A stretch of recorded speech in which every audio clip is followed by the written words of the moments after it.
कैकेयी के कठोर और अप्रिय वचनों को सुनकर भी श्री राम ने धैर्य नहीं छोड़ा। उन्होंने कहा, माता, मैं धन और ऐश्वर्य का इच्छुक नहीं हूँ। ऋषियों के समान मैं धर्म का पालन करता हूँ। पिताजी का प्रिय कार्य करना मेरा सबसे बड़ा धर्म है। तुम निश्चिंत रहो, मैं 14 वर्षों तक निर्जन वन में निवास करूंगा।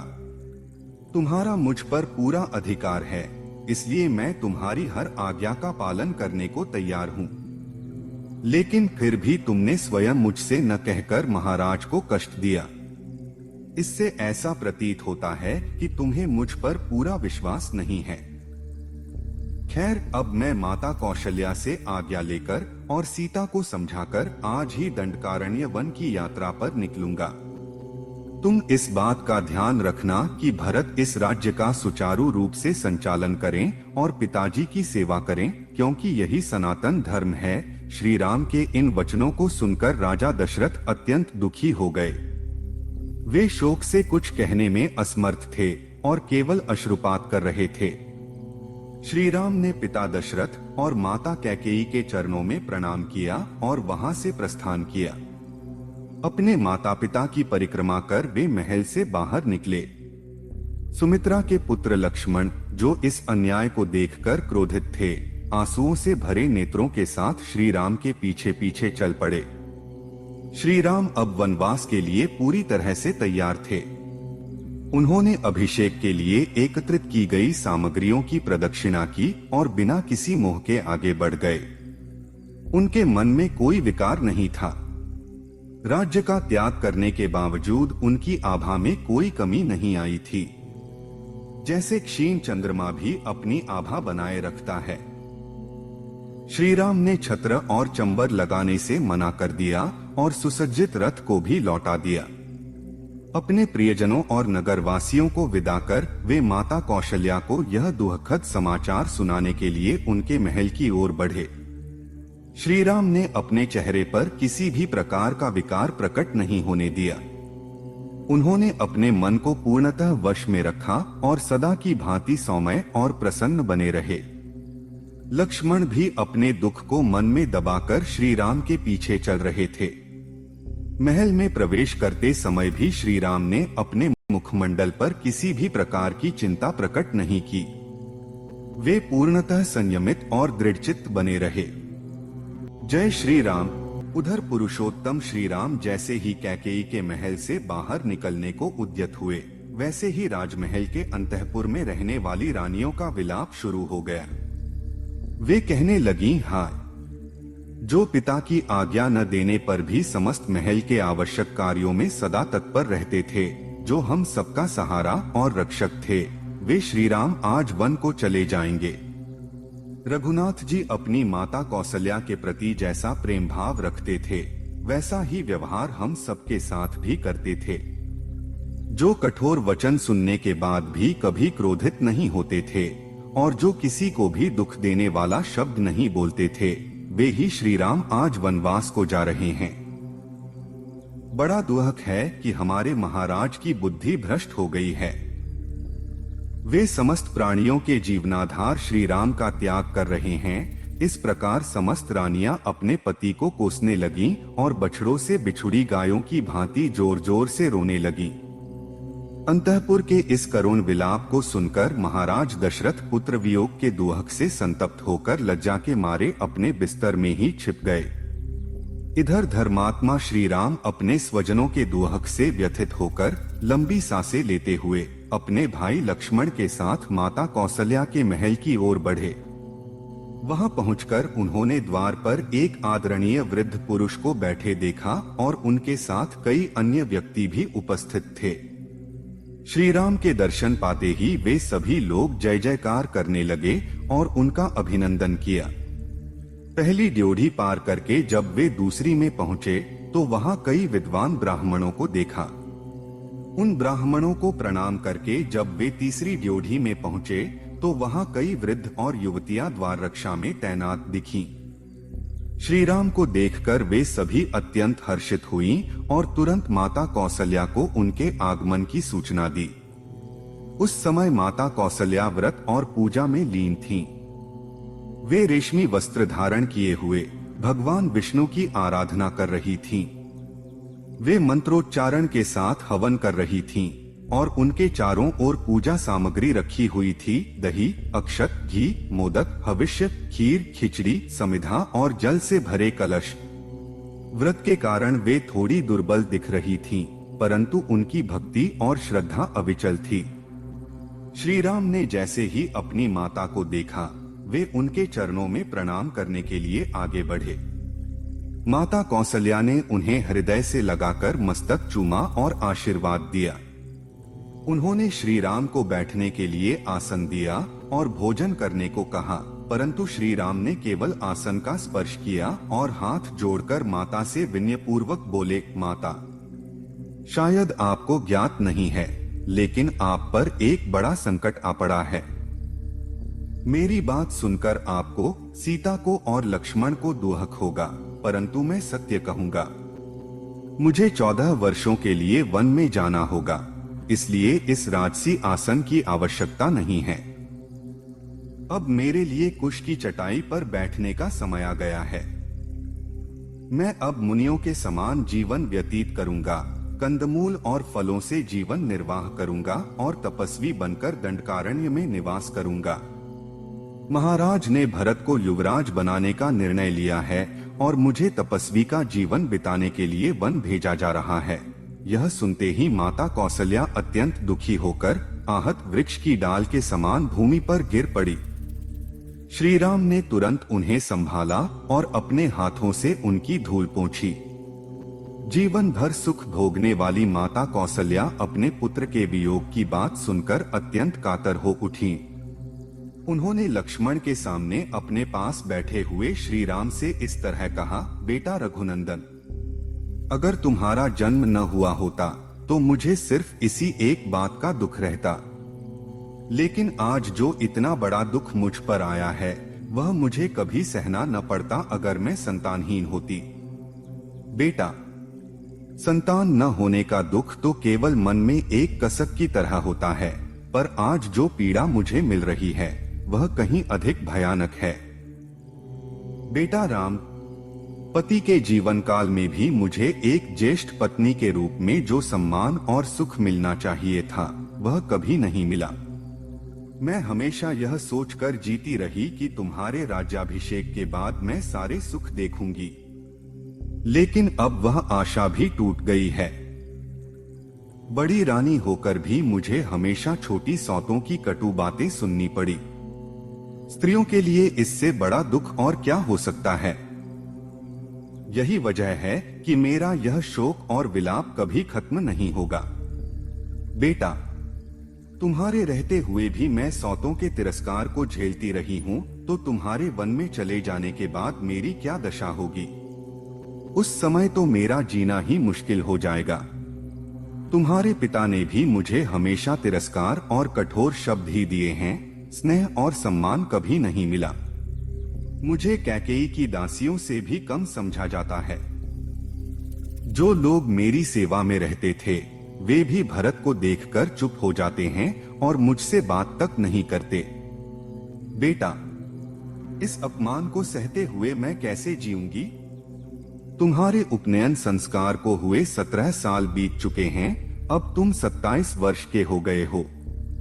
मैंने यही आशा लगा रखी थी कि तुम्हारे राज्याभिषेक के बाद मेरा सारा दुख खत्म हो जाएगा, लेकिन अब बुढ़ापे में भी मुझे सौतों का अपमान और असहनीय दुख झेलना पड़ रहा है।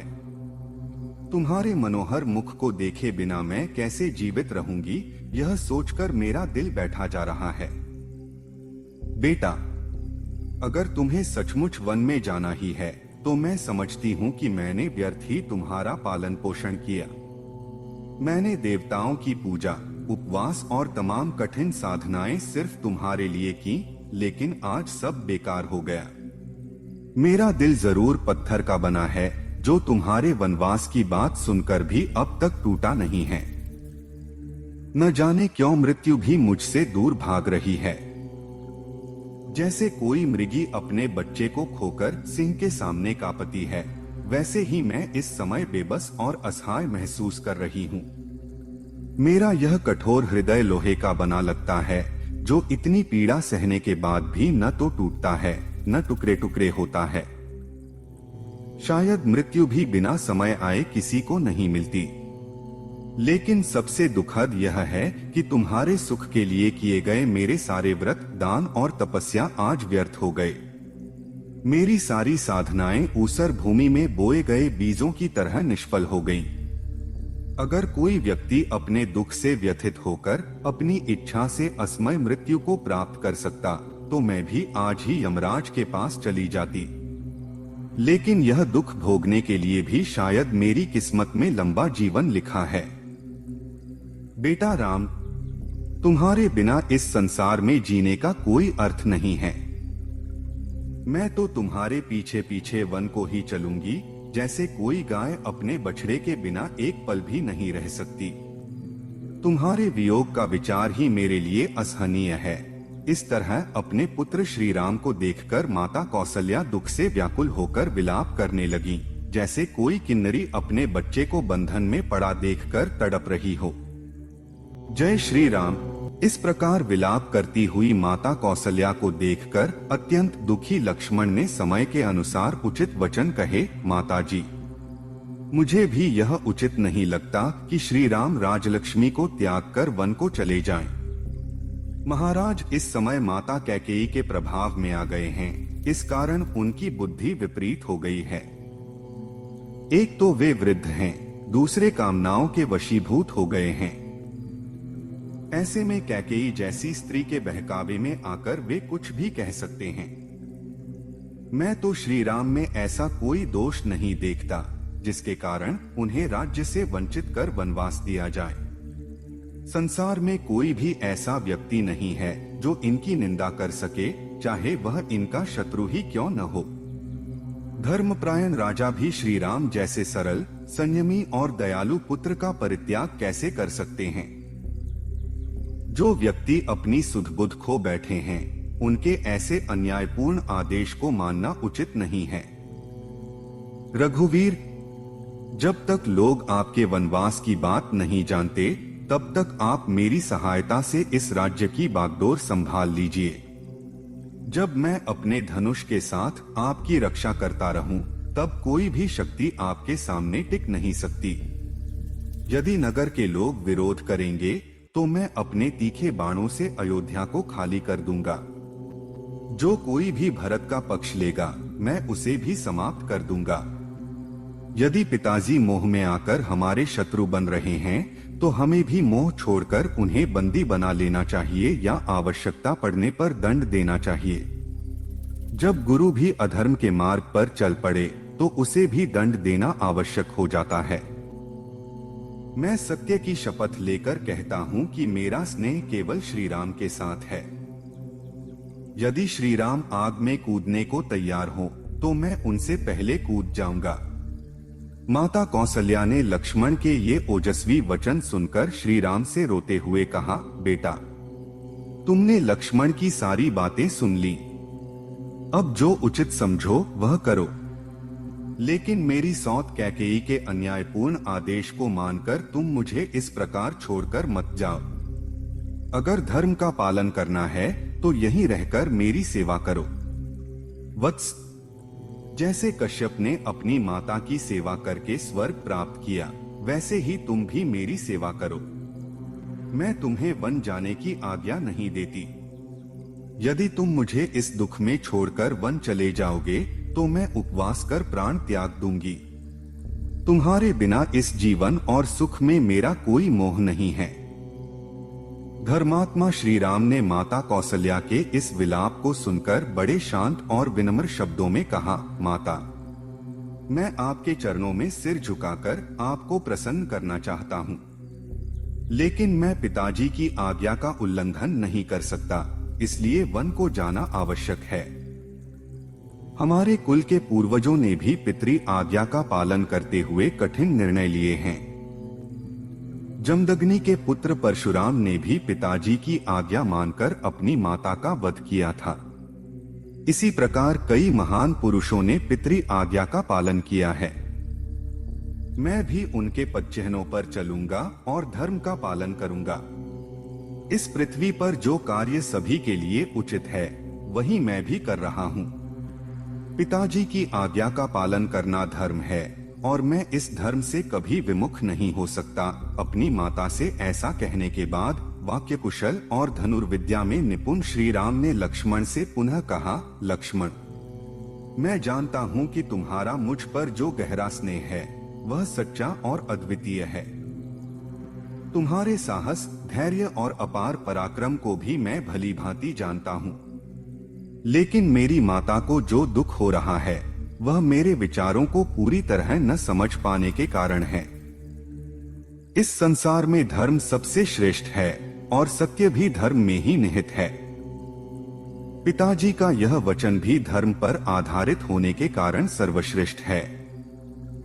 इसलिए जो व्यक्ति धर्म का पालन करता है उसे पिता, माता या गुरु के वचनों को सुनकर उसे पूरा करना ही चाहिए। इसीलिए मैं पिताजी के आदेश की अवहेलना नहीं कर सकता, क्योंकि उन्हीं के कहने पर माता कैकेयी ने मुझे वन में जाने की आज्ञा दी है। अतः तुम्हें भी अपने कठोर विचार त्याग कर धर्म के मार्ग पर चलना चाहिए और मेरे निर्णय का समर्थन करना चाहिए। अपने प्रिय भाई लक्ष्मण को प्रेम पूर्वक समझाने के बाद श्री राम ने अपनी माता कौशल्या के चरणों में शीश झुकाया और विनम्रता पूर्वक कहा, माँ, मैं वन में जाने का निश्चय कर चुका हूँ। मुझे अपनी अनुमति दें और मेरी मंगल कामना करें। मैं यह प्रतिज्ञा करता हूँ कि जैसे ययाति स्वर्गलोक का त्याग करके धरती पर लौटे थे, वैसे ही मैं भी अपनी प्रतिज्ञा पूरी कर पुनः अयोध्या लौटूंगा। माँ, आप अपने हृदय से शोक को निकाल दीजिए। पिताजी की आज्ञा का पालन करके मैं अवश्य वापस आऊंगा। हम सभी, आप, मैं, सीता, लक्ष्मण और माता सुमित्रा पिताजी की आज्ञा का पालन करें। यही सनातन धर्म है। अतः माँ, आप इस अभिषेक सामग्री को हटवा दें और मेरे वनवास के निर्णय में मेरी सहायता करें। श्री राम के ये धर्म संगत और शांतिपूर्ण वचन सुनकर जैसे किसी मृत व्यक्ति में जीवन लौट आता है, वैसे ही माता कौशल्या भी अपनी मूर्छा से बाहर आईं और भावुक होकर अपने पुत्र से बोली, बेटा, जैसे तुम्हारे पिता मेरे लिए पूजनीय हैं, वैसे ही मैं भी तुम्हारी माँ हूँ। मैं तुम्हें वन में जाने की अनुमति नहीं देती। तुम्हारे बिना मेरा जीवन निरर्थक है। इन सभी प्रियजनों, देवताओं की पूजा और सुख संपत्ति का भी मेरे लिए कोई मूल्य नहीं है। यदि तुम मेरे पास रहो तो वह मेरे लिए पूरे संसार के राज्य से भी अधिक सुखदायक होगा। माता कौशल्या के करुणामय वचन सुनकर श्री राम का हृदय व्याकुल हो उठा, लेकिन अपने धर्म पालन के संकल्प में दृढ़ रहते हुए उन्होंने अपनी माता और भाई लक्ष्मण को इस प्रकार समझाया, लक्ष्मण, मैं जानता हूँ कि तुम मुझसे अत्यंत स्नेह करते हो और तुम्हारा पराक्रम अद्वितीय है, लेकिन मेरे निर्णय में बाधा डालकर तुम मुझे दुखी कर रहे हो। इस संसार में धर्म, अर्थ और काम ये तीनों तभी पूर्ण होते हैं जब धर्म का पालन किया जाए। जैसे एक पत्नी अपने पति के प्रति निष्ठावान रहकर इन तीनों का साधन करती है, धर्म पालन संतान के रूप में अर्थ और प्रेम के रूप में काम की पूर्ति करती है। जिस कार्य में धर्म, अर्थ और काम का संतुलन न हो उसे नहीं करना चाहिए। इसलिए हमें केवल धर्मयुक्त कार्य ही करना चाहिए। पिताजी हमारे राजा, गुरु और पूजनीय हैं। यदि वे किसी भावना या आदेश से प्रेरित होकर कोई निर्णय लेते हैं तो हमें उसे धर्म समझकर मानना चाहिए। जो व्यक्ति क्रूरता से रहित है वह पिताजी की आज्ञा के पालन में कभी पीछे नहीं हटेगा। इसलिए मैं उनके इस आदेश को पूरी निष्ठा से पूरा करूंगा। लक्ष्मण, पिताजी हमारे मार्गदर्शक हैं और माताजी के लिए पति एवं धर्म हैं। जब तक पिताजी जीवित हैं और धर्म के पथ पर हैं, तब तक माताजी मेरे साथ वन में कैसे जा सकती हैं? आत्मा, आप मुझे वन जाने की अनुमति दें और मेरी मंगल कामना करें ताकि वनवास समाप्त होने पर मैं पुनः आपकी सेवा में उपस्थित हो सकूं। जैसे राजा ययाति ने सत्य के प्रभाव से स्वर्ग को पुनः प्राप्त किया था, वैसे ही मैं भी धर्म के मार्ग पर चलकर पुनः लौटूंगा। इस नश्वर जीवन के लिए मैं अधर्म पूर्वक राज्य को स्वीकार नहीं कर सकता।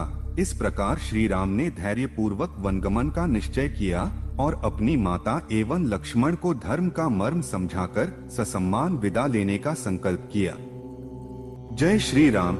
श्री राम के राज्याभिषेक में बाधा पड़ने के कारण सुमित्रानंदन लक्ष्मण अत्यंत दुखी और व्यथित थे। उनके मन में गहरी वेदना और आक्रोश भरा हुआ था। वे क्रोध में भरे हुए एक गर्जन करते हुए गजराज के समान अपनी लाल लाल आंखों से इधर उधर देख रहे थे। लेकिन अपने मन को पूर्णतः संयमित रखने वाले श्री राम ने अपने चित्त को शांत और धैर्यवान बनाए रखा। वे अपने प्रिय भाई लक्ष्मण के पास गए और स्नेहपूर्वक बोले, लक्ष्मण, धैर्य को अपनाओ और अपने मन से क्रोध और शोक को दूर करो। अपने हृदय से इस अपमान की भावना को निकाल दो और खुशी से मेरे वनगमन की तैयारी करो। यह जो अभिषेक की सामग्री एकत्र की गई है उसे तुरंत हटा दो और ऐसा कोई भी कार्य मत करो जिससे मेरे वन जाने में कोई बाधा उत्पन्न हो। श्री राम ने आगे कहा, सुमित्रानंदन, अब तक मेरे राज्याभिषेक के लिए जो उत्साह तुमने दिखाया है, अब वही उत्साह मेरे वनवास की तैयारी में लगा। हमारी माता कैकेयी के मन में कोई संदेह न रहे, यह सुनिश्चित करो। मैं नहीं चाहता कि उनके मन में किसी प्रकार की चिंता या शंका बनी रहे। मैं अपने माता पिता का कभी भी जानबूझकर या अनजाने में भी कोई अपराध नहीं कर सकता। हमारे पिता महाराज दशरथ सदा सत्यव्रती और धर्मपरायण रहे हैं। वे परलोक के भय से सदैव सतर्क रहते हैं। इसलिए मेरा भी कर्तव्य है कि मैं वही करूं जिससे उनके मन का संताप समाप्त हो। यदि मेरे राज्याभिषेक को रोका नहीं गया तो पिताजी के मन में यह चिंता बनी रहेगी कि उनकी वचनबद्धता पूरी नहीं हो पाई। यही कारण है कि मैं अपने अभिषेक को रोककर शीघ्रता से वन जाने के लिए तैयार हूँ। आज मेरे वनगमन से माता कैकेयी प्रसन्न होकर अपने पुत्र भरत का निर्भयता से अभिषेक करा सकेंगी। जब मैं वल्कल और मृगचर्म धारण करके सिर पर जटाजूट बांधकर वन को चला जाऊंगा, तभी माता कैकेयी को सच्ची संतुष्टि मिलेगी। जिस विधाता ने माता कैकेयी को इस प्रकार की बुद्धि प्रदान की है और जिनकी प्रेरणा से उन्होंने मुझे वन भेजने का दृढ़ निश्चय किया है, उस विधाता के विधान को असफल करना मेरे लिए उचित नहीं है। इस संपूर्ण परिस्थिति में मैं दैव को ही कारण मानता हूँ। सुमित्रानंदन, हमारे पिता द्वारा दिया गया राज्य हाथ से निकल जाना भी विधि का विधान है। यदि ऐसा न होता तो माता कैकेयी मुझे वन में भेजने का ऐसा कठोर निर्णय कभी न लेती। तुम जानते हो कि मैंने कभी भी अपनी माताओं के प्रति भेदभाव नहीं किया और माता कैकेयी ने भी कभी मुझ में और भरत में कोई अंतर नहीं समझा। लेकिन आज जो कुछ भी हो रहा है वह सब विधाता का ही खेल है। अगर ऐसा न होता तो सद्गुणों से युक्त माता कैकेयी अपने पति के समक्ष मेरे लिए ऐसे कठोर और पीड़ादायक शब्द कभी न कहती। जिस परिस्थिति की हमने कभी कल्पना भी नहीं की थी, वही आज हमारे सामने घटित हो रही है। यह सब दैव का ही विधान है जिसे कोई भी टाल नहीं सकता। इसीलिए जो कुछ भी घटित हो रहा है उसे विधि का निर्णय मानकर स्वीकार करना ही उचित है। लक्ष्मण, सुख दुख, लाभ हानि, भय क्रोध, उत्पत्ति विनाश, ये सब दैव के ही कर्म हैं। दैव के प्रभाव से ही महान तपस्वी ऋषिगण भी अपने कठोर व्रतों को छोड़कर मोह और क्रोध के वशीभूत हो जाते हैं। इसलिए इस परिस्थिति में हमें धैर्य बनाए रखना चाहिए। अपने मन को संयमित रखकर मैंने यह निर्णय लिया है कि मैं इस राज्याभिषेक में आई बाधा को सहजता से स्वीकार करूं। अब तुम भी मेरे इस निर्णय को अपनाओ और इस अभिषेक की सभी तैयारियों को तुरंत रोक दो। श्री राम ने कहा, लक्ष्मण, यही कलश जो मेरे राज्याभिषेक के लिए तैयार किए गए थे, अब मेरे तपस्वी व्रत के संकल्प के लिए आवश्यक स्नान के लिए काम आएंगे। मुझे इस अभिषेक के जल की कोई आवश्यकता नहीं है। स्वयं अपने हाथों से लिए गए जल से मैं अपने व्रत का आरंभ करूंगा। लक्ष्मण, इस परिस्थिति को लेकर तुम तनिक भी चिंता मत करो। मेरे लिए राज्य और वनवास दोनों समान हैं। बल्कि गहरे विचार करने पर वनवास ही मुझे अधिक कल्याणकारी प्रतीत होता है। श्री राम ने अंत में कहा, इस परिस्थिति के लिए किसी को दोष देना उचित नहीं है। यह सब दैव का विधान है, जिसे कोई भी नहीं बदल सकता। हमारे पिता दशरथ भी इस परिस्थिति के लिए उत्तरदायी नहीं हैं, क्योंकि वे भी विधाता के अधीन हैं। इसलिए हमें इस दैविक निर्णय को सहज भाव से स्वीकार करना चाहिए। जय श्री राम। श्री रामचंद्र जी जब इस प्रकार बोल रहे थे, उस समय लक्ष्मण सिर झुकाए सोच में डूबे थे। अचानक वे दुख और खुशी के बीच की स्थिति में आ गए। एक तरफ श्री राम के राज्याभिषेक में बाधा आने का दुख और दूसरी ओर उनके धर्म में अटलता देखकर प्रसन्नता। लक्ष्मण ने अपने ललाट पर भौहें चढ़ाकर गहरी सांसें लीं, जैसे कोई क्रोधित सर्प फुफकार रहा हो। उनके तने हुए भौहों और गुस्से से भरे चेहरे को देखकर ऐसा लग रहा था जैसे कोई सिंह आक्रोश में हो। उन्होंने अपने दाहिने हाथ को हिलाते हुए और गर्दन को ऊपर नीचे व अगल बगल घुमाते हुए टेढ़ी नजरों से श्री राम को देखा और बोले, भैया, आप यह मानते हैं कि अगर हम पिताजी की आज्ञा का पालन नहीं करेंगे तो धर्म का उल्लंघन होगा। आप सोचते हैं कि लोग कहेंगे, जो पिता की आज्ञा नहीं मानता वह प्रजा का धर्म पूर्वक पालन कैसे करेगा। लेकिन मुझे आपका वन गमन उचित नहीं लगता, क्योंकि आप दैव नामक तुच्छ शक्ति को प्रबल मान रहे हैं। भैया, आप जैसे पराक्रमी क्षत्रिय के लिए इस तरह दैव को मानना उचित नहीं है। क्या आपको उन दोनों कैकेयी और मंथरा की चालाकी पर संदेह नहीं होता? अगर वरदान की बात सच होती तो इसे बहुत पहले ही मांग लिया गया होता। यह तो केवल स्वार्थ की साजिश है। मैं इस अन्याय को सहन नहीं कर सकता। मैं पिताजी की इस अधर्मपूर्ण आज्ञा को नहीं मानता। आप पराक्रमी होकर भी कैकेयी के वश में आए पिताजी की अन्यायपूर्ण आज्ञा को क्यों मान रहे हैं? यह पाखंडपूर्ण धर्म जनता की नजर में निंदनीय है। भैया, मैं प्रतिज्ञा करता हूं कि जो भी आपके राज्याभिषेक में बाधा डालेगा उसे मैं अपने पराक्रम से रोकूंगा। जब तक आप स्वयं राज्य का त्याग नहीं करना चाहेंगे, तब तक मैं आपके अधिकार की रक्षा करूंगा। मेरी भुजाएं केवल शोभा के लिए नहीं हैं। मेरा धनुष आभूषण नहीं है और मेरी तलवार सिर्फ कमर में बांधने के लिए नहीं है। ये सभी शत्रुनाश के लिए हैं। आज मैं दिखा दूंगा कि दैव बलवान है या पुरुषार्थ। भैया, बस आज्ञा दीजिए। मैं आपके हर शत्रु का नाश करने को तैयार हूं। इस धरती को आपके अधीन लाने के लिए जो भी आवश्यक होगा मैं वही करूंगा। श्री राम ने लक्ष्मण की बातें सुनकर उनके आंसू पोंछे और सांत्वना देते हुए कहा, लक्ष्मण, मुझे माता पिता की आज्ञा का पालन करना ही अपना धर्म लगता है। यही सच्चे सत्पुरुषों का मार्ग है। जय श्री राम। जब माता कौशल्या ने देखा कि श्री राम ने पिताजी की आज्ञा का पालन करने का दृढ़ निश्चय कर लिया है, तब उनकी आंखें आंसुओं से भर आईं और रुंधे हुए गले से वे धर्मात्मा श्री राम से इस तरह बोली, हाय, जिसने कभी जीवन में कोई दुख नहीं देखा, जो सदा सब प्राणियों से मधुर वचन बोलता है, जिसका जन्म महाराज दशरथ से मेरे द्वारा हुआ है, वह मेरा धर्मनिष्ठ पुत्र खेत में गिरे हुए अन्न के दाने बीनकर कैसे अपना जीवन निर्वाह करेगा। जिनके सेवक और दास भी शुद्ध और स्वादिष्ट भोजन करते हैं, वही श्री राम वन में फलमूल खाकर कैसे रह पाएंगे। जो सद्गुणों से संपन्न और महाराज दशरथ के अत्यंत प्रिय हैं, उन्हीं श्री राम को वनवास दिया जा रहा है। इसे सुनकर कौन विश्वास करेगा? या ऐसा सुनकर किसे भय नहीं होगा?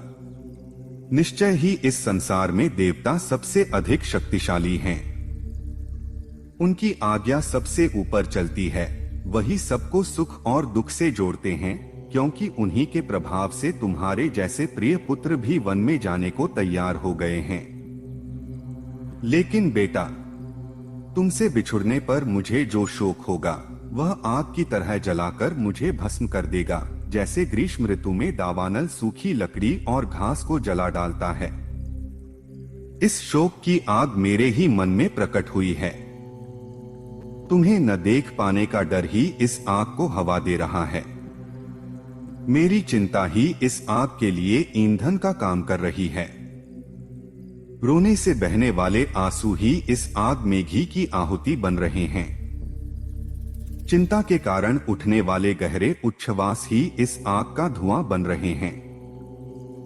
बेटा, तुम ही इस आग को बुझाने वाले जल हो। तुम्हारे बिना यह आग मुझे पूरी तरह जला डालेगी।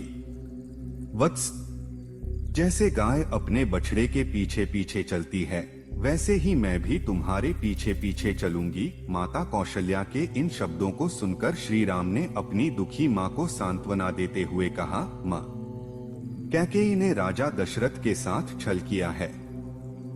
मैं वन को जा रहा हूँ, लेकिन यदि तुमने भी पिता का त्याग कर दिया तो वे जीवित नहीं रह पाएंगे। पति का परित्याग नारी के लिए सबसे बड़ा क्रूर कर्म है। सत्पुरुषों ने इसकी निंदा की है। इसलिए माँ, तुम्हें कभी ऐसा विचार भी मन में नहीं लाना चाहिए। जब तक महाराज दशरथ जीवित हैं, तुम्हें उनकी सेवा करनी चाहिए। पति की सेवा ही स्त्री का सनातन धर्म है। श्री राम के इन वचनों को सुनकर माता कौशल्या ने प्रसन्नता से कहा, अच्छा बेटा, मैं ऐसा ही करूंगी। माता की स्वीकृति के बाद श्री राम ने फिर कहा, माँ, पिताजी की आज्ञा का पालन करना हम दोनों का कर्तव्य है, क्योंकि राजा हमारे स्वामी, गुरु और प्रभु हैं। मैं 14 वर्षों तक वन में रहकर लौट आऊंगा और तब आपकी आज्ञा का पालन करता रहूंगा। श्री राम के इन वचनों को सुनकर कौशल्या की आंखों से आंसू बहने लगे। वे अत्यंत दुखी होकर बोली, बेटा राम, इन सौतों के बीच अब मैं कैसे रह पाऊंगी? यदि तुमने पिताजी की आज्ञा मानते हुए वन जाने का निश्चय कर लिया है तो मुझे भी अपने साथ वन में ले चलो। यह कहकर माता कौशल्या रोने लगी। उन्हें रोते देख श्री राम भी रो पड़े और उन्हें सांत्वना देते हुए बोले, माँ, जब तक पति जीवित हैं, स्त्री का परम धर्म उनकी सेवा करना है। महाराज दशरथ हमारे भी प्रभु हैं। जब तक वे जीवित हैं, हमें अपने को अनाथ नहीं समझना चाहिए। भरत भी धर्मात्मा हैं। वे सदा सबके साथ प्रिय वचन बोलते हैं और धर्म में तत्पर रहते हैं। मेरे जाने के बाद वे आपकी सेवा करेंगे। माँ, मेरी आपसे विनती है कि आप महाराज को पुत्र शोक से बचाने का पूरा प्रयास करें। कहीं ऐसा न हो कि यह दुख उनके प्राणों को ही ले ले। आप सदा सावधानी से रहकर महाराज के हित में लगी रहिए। नारी को पति की सेवा करनी चाहिए। यही स्त्री का सनातन धर्म है। माँ, मेरे कल्याण की कामना करते हुए देवताओं की पूजा और ब्राह्मणों का सत्कार करती रहिए। नियमित आहार लेकर नियमों का पालन करें और मेरे लौटने की प्रतीक्षा करें। यदि महाराज दशरथ जीवित रहे तो मेरे लौटने पर आपकी सारी इच्छाएं पूर्ण होंगी। श्री राम के वचनों को सुनकर माता कौशल्या की आंखों में आंसू आ गए। वे पुत्र शोक से पीड़ित होकर बोली, बेटा, मैं तुम्हारे वन जाने के निर्णय को नहीं बदल सकती। काल के निर्णय को टालना असंभव है।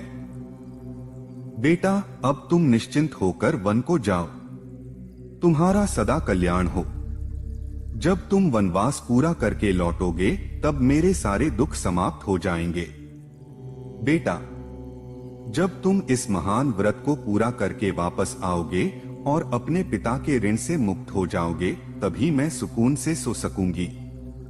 बेटा राम, इस संसार में विधि का विधान या वह समय जल्दी आ सकता है जब मैं तुम्हें वनवास समाप्त करके वापस लौटते हुए देख सकूंगी। जब माता कौशल्या ने देखा कि श्री राम वनवास पर जाने का दृढ़ निश्चय कर चुके हैं, तब उन्होंने पूरे आदर और स्नेह के साथ उन्हें आशीर्वाद दिया और उनके मंगल के लिए स्वस्तिवाचन करने की इच्छा प्रकट की। जय श्री राम। इसके बाद जब माता कौसल्या ने अपने मन से उस शोक को दूर किया तो उन्होंने पवित्र जल से आचमन किया और यात्रा के लिए शुभ कर्मों को पूरा करने लगी। फिर वे आशीर्वाद देते हुए बोली, रघुकुल भूषण राम, अब मैं तुम्हें रोक नहीं सकती। जाओ, सत्पुरुषों के मार्ग पर स्थिर रहो और शीघ्र ही वन से सकुशल लौट आओ। रघुकुल शिरोमणि, जिस धर्म का तुम नियम पूर्वक पालन करते हो वही तुम्हारी हर ओर से रक्षा करे। बेटा, जिन देवस्थानों और मंदिरों में तुम प्रणाम करते हो वे सभी देवता और महर्षि वन में तुम्हारी रक्षा करें। तुम्हारी बुद्धिमत्ता और गुणों से प्रकाशित व्यक्तित्व की रक्षा के लिए विश्वामित्र जी ने जो दिव्य अस्त्र शस्त्र तुम्हें दिए हैं वे भी हर दिशा से तुम्हारा संरक्षण करें। महाबाहु राम, तुम पिताजी की सेवा, माताजी की भक्ति और सत्य के पालन से सदा सुरक्षित और दीर्घायु बनो। श्रेष्ठ पुरुष, समिधा, कुशा, पवित्र वेदिया, मंदिर, ब्राह्मणों द्वारा पूजित स्थान, वृक्ष, लताएं, जलाशय, पक्षी, सर्प और वन्य जीव तुम्हारी रक्षा करें। साध्य, विश्वेदेव और महर्षियों सहित मरुदगण तुम्हारे कल्याणकारी बने। धाता और विधाता तुम्हारे लिए मंगलकारी हों। पूषा, भग और अर्थमा तुम्हारे हितैषी बने रहें। इंद्र और सभी लोकपाल, ऋतुएं, महीने, साल, दिन रात और शुभ मुहूर्त सदा तुम्हारे लिए मंगल करें।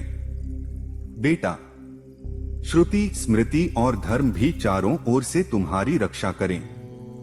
भगवान स्कंद, सोम, बृहस्पति, सप्तर्षि और नारद ये सभी सदा तुम्हारा संरक्षण करें। सिद्धगण, दिशाएं और दिक्पाल मेरी प्रार्थना से प्रसन्न होकर वन में तुम्हारी रक्षा करें।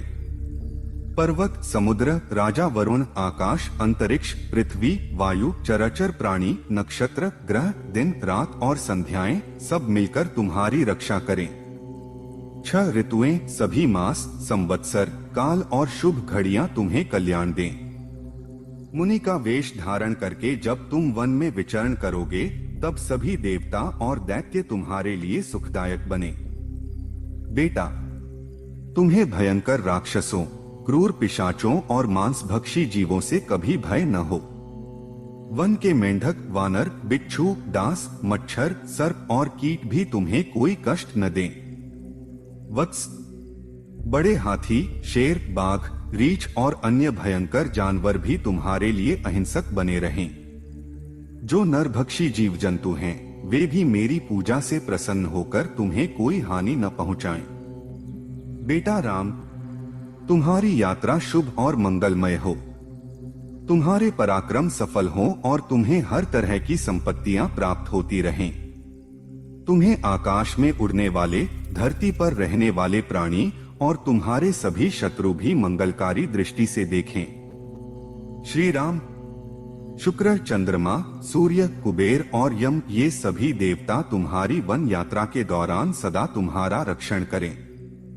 रघुनंदन, स्नान और आचमन के समय अग्नि, वायु, धुआं और ऋषियों के मंत्र तुम्हें सुरक्षित रखें। ब्रह्मा, परब्रह्म, ऋषि और सभी देवता तुम्हारी वन यात्रा को सुखमय बनाएं।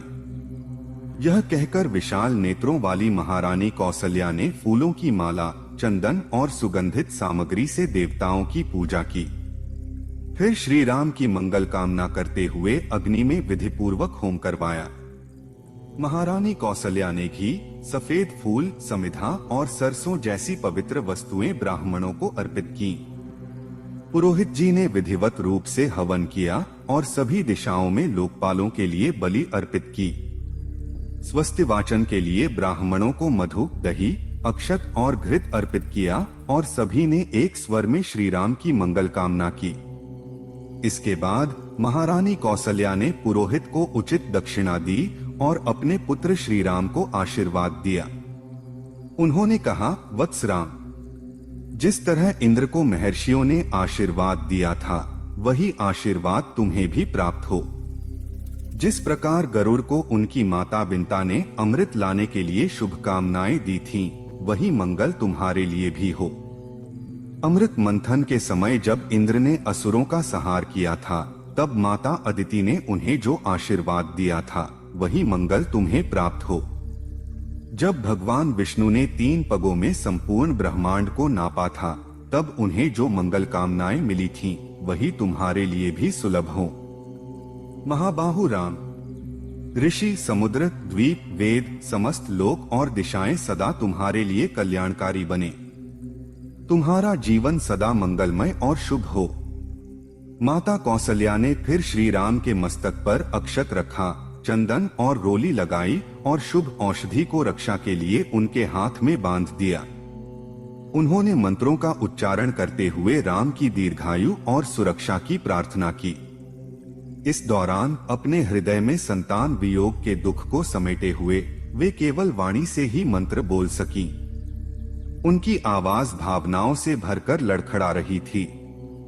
इसके बाद माता कौसल्या ने राम के मस्तक को स्नेहपूर्वक चूमा और उन्हें हृदय से लगाकर कहा, वत्स राम, सफल मनोरथ होकर सुखपूर्वक वन जाओ। जब तुम अयोध्या लौटकर अपने सभी कार्यों को पूरा करोगे, तब मैं सुखी होकर तुम्हें राजमार्ग पर खड़ा देखूंगी। उस दिन मेरा यह दुख मिट जाएगा और मैं तुम्हें पूर्णिमा के चंद्रमा की भांति प्रकाशित देखूंगी।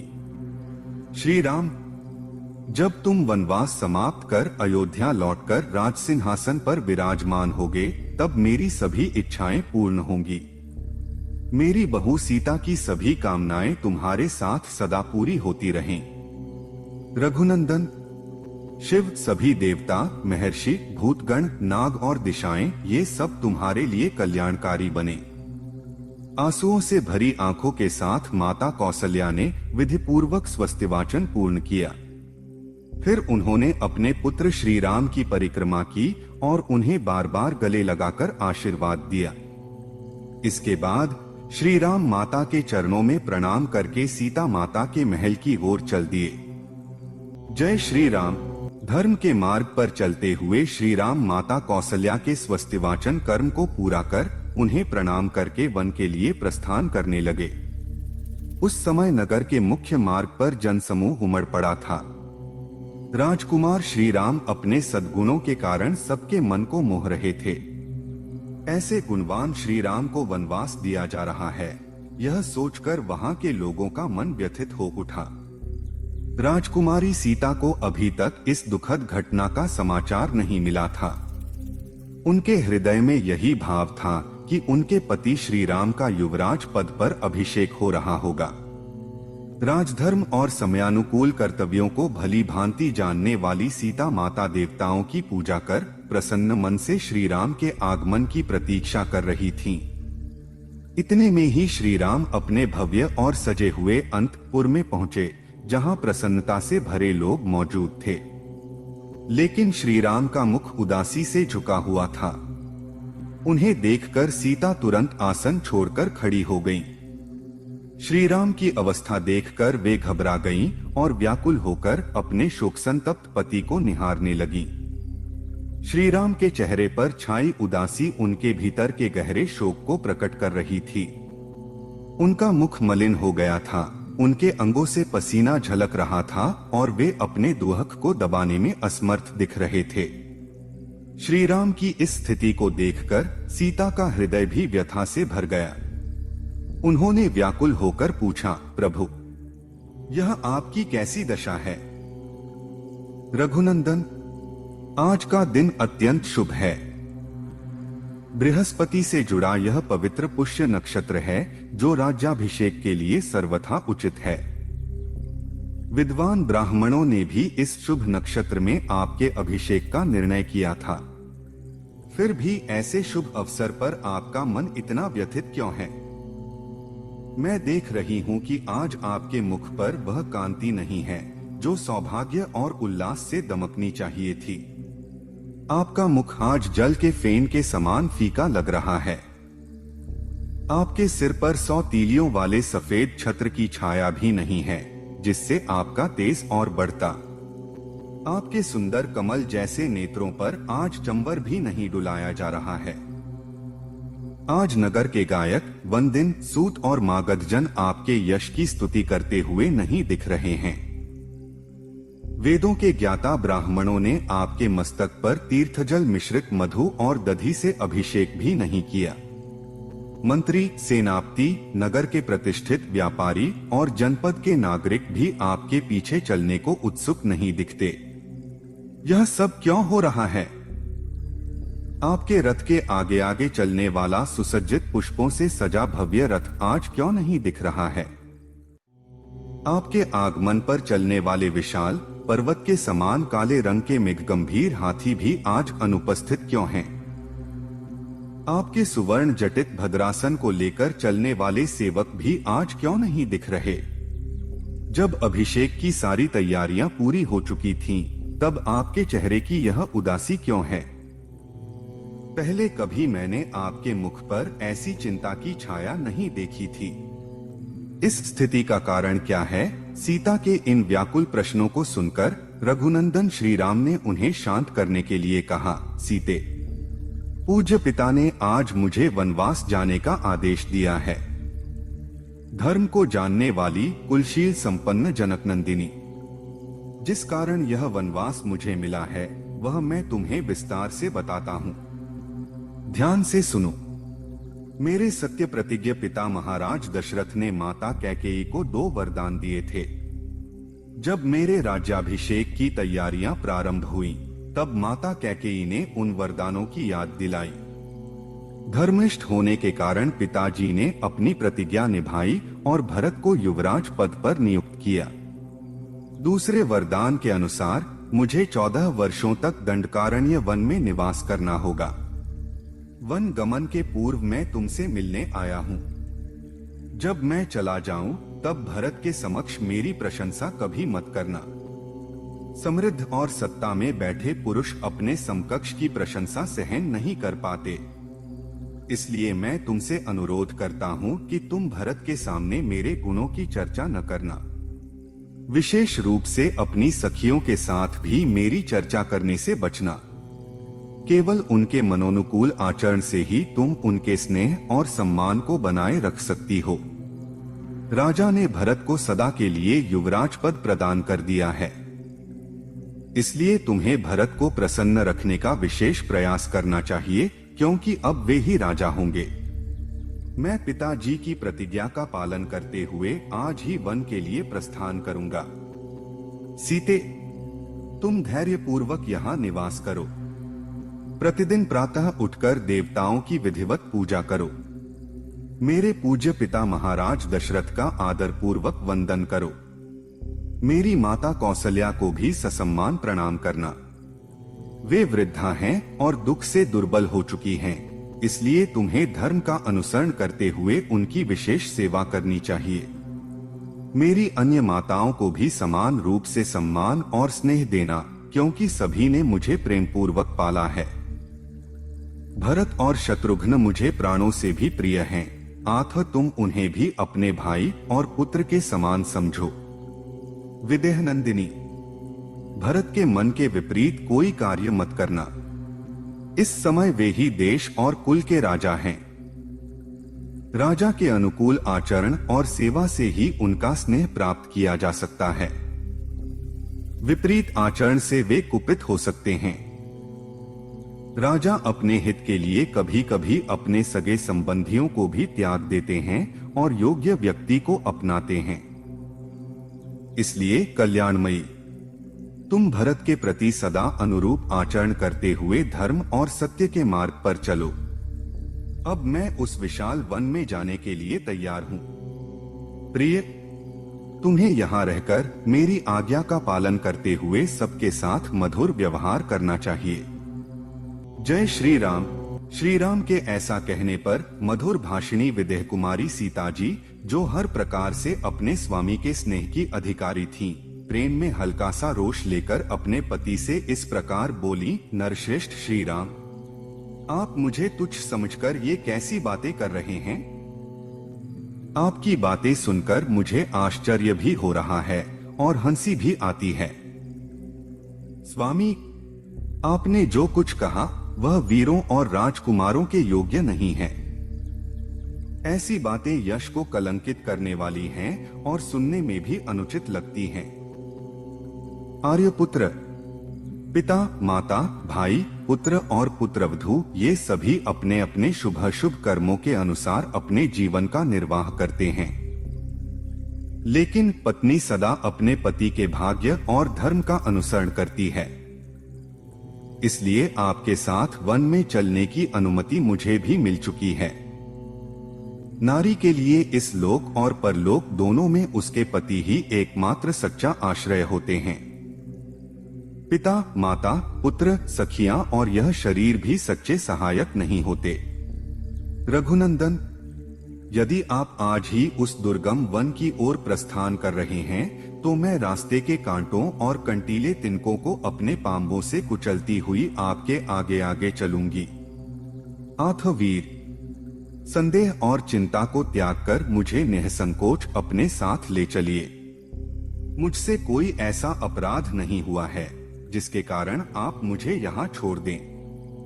ऊंचे महलों में रहना, विमानों पर सैर करना या सिद्धियों से आकाश में विचरण करना, इन सबसे अधिक महत्व पति के चरणों की छाव में रहने का है। मेरे माता पिता ने मुझे यह शिक्षा दी है कि पति के साथ हर परिस्थिति में कैसे रहना चाहिए, इसलिए इस विषय में मुझे अब कोई और उपदेश देने की आवश्यकता नहीं है। वन्य पशुओं, सिंहों और व्याघ्रों से भरे उस दुर्गम वन में भी मैं आपके साथ चलूंगी। जैसे अपने पिता के घर में सुखपूर्वक रहती थी, वैसे ही उस वन में भी आनंद से निवास करूंगी। तीनों लोकों के ऐश्वर्य को भी तुच्छ समझते हुए मैं सदा पतिव्रता धर्म का पालन करते हुए आपकी सेवा में लीन रहूंगी। वीर, मैं नियम पूर्वक जीवन व्यतीत करूंगी, व्रतोपवास में संलग्न रहूंगी और आपके साथ रहकर उन सुंदर सुगंधित वनों में विचरण करूंगी। श्री राम, आप तो वन में रहकर भी दूसरों की रक्षा कर सकते हैं, तो फिर मेरी रक्षा करना आपके लिए कौन सा कठिन कार्य है। इसलिए मैं आपके साथ वन में चलने के लिए पूरी तरह तैयार हूँ। मुझे किसी भी प्रकार से रोकना उचित नहीं होगा। मैं सदा आपकी सेवा में तत्पर रहूंगी और केवल फलमूल खाकर निर्वाह करूंगी। मेरे इस संकल्प में किसी प्रकार का संदेह करने का कोई कारण नहीं है। मैं आपके आगे चलूंगी और आपके भोजन करने के बाद जो बच जाएगा वही खाकर संतुष्ट रहूंगी। प्रभु, मेरी यह हार्दिक इच्छा है कि आपके साथ रहकर निर्भय होकर पर्वतों, सरोवरों और तालाबों की शोभा देखूं। आपके साथ मैं उन सरोवरों की सुंदरता को निहारना चाहती हूँ जो कमल पुष्पों से सुशोभित हैं और जहाँ हंस तथा अन्य पक्षी विहार करते हैं। आर्यपुत्र, आपके चरणों की सेवा में अनुरक्त रहकर मैं प्रतिदिन उन सरोवरों में स्नान करूंगी और आपके साथ चारों ओर विचरण करूंगी। इससे मुझे परम आनंद की प्राप्ति होगी।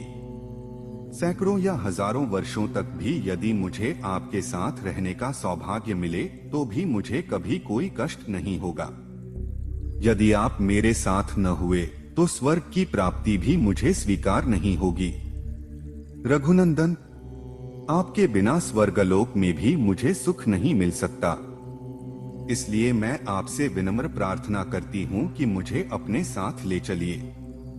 मैं आपकी सेवा में सदा तत्पर रहूंगी और आपको कभी किसी प्रकार का कष्ट नहीं दूंगी। सीता के इस प्रकार विनम्रता पूर्वक प्रार्थना करने पर भी श्री राम को उन्हें साथ ले जाने की इच्छा नहीं हुई। वे उन्हें वन में होने वाले कष्टों के बारे में विस्तार से समझाने लगे ताकि सीता अपने वन जाने के विचार से पीछे हट जाएं। जय श्री राम। जब धर्मज्ञानी सीता जी ने इस तरह अपनी बात रखी, तब भी धर्मपरायण श्री राम ने वन के कठिनाइयों को सोचकर उन्हें साथ ले जाने का विचार नहीं किया। सीता जी की आंखों में आंसू भरे थे। धर्मात्मा श्री राम उन्हें वनवास के निर्णय से रोकने के लिए सांत्वना देते हुए बोले, सीते, तुम श्रेष्ठ कुल में जन्मी हो और हमेशा धर्म के मार्ग पर चलती हो। इसलिए यहीं रहकर धर्म का पालन करो, जिससे मेरा मन शांत रहेगा। तुम्हारा कर्तव्य है कि जैसे मैं कहूँ वैसे ही करो। तुम अबला हो और वन में रहने वाले मनुष्यों को बहुत सी कठिनाइयों का सामना करना पड़ता है। वो कठिनाइयां सुनो, मैं तुम्हें बताता हूँ। सीते, वन में जाने का विचार छोड़ दो। वन को अनेक प्रकार की परेशानियों और कठिनाइयों से भरा बताया गया है। मैं तुम्हारे भले के लिए ही ये सब बातें कह रहा हूँ।